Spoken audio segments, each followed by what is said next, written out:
Mengidentifikasi isi teks cerita inspirasi. Pada dasarnya, teks cerita inspiratif mempunyai karakteristik sebagai berikut. 1. Biasanya teks cerita inspiratif menjelaskan atau menceritakan kisah sukses seseorang tokoh. 2. Menceritakan perjuangan hidup seseorang untuk menaklukkan tantangan dalam hidupnya. 3. Menyampaikan hikmah atau pelajaran dari kisah hidupnya. 4. Menjelaskan tentang tokoh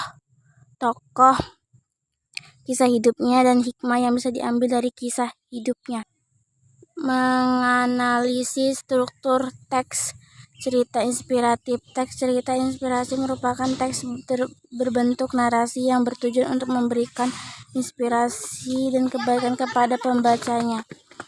Orientasi pada teks cerita termasuk cerita inspiratif. Orientasi merupakan bagian cerita yang berisi pengantar menuju isi cerita.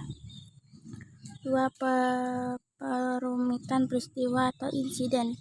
Bagian ini berisi kisah-kisah atau peristiwa yang dialami oleh seseorang. Komplikasi. Bagian komplikasi merupakan puncak atau inti dari suatu cerita. Resolusi. Pada bagian resolusi disajikan peristiwa yang menyadarkan tokoh tentang kebaikan. Pada bagian ini terdapat 2 kemungkinan akhir cerita, bisa berakhir sedih atau bahagia atau menyenangkan. Koda.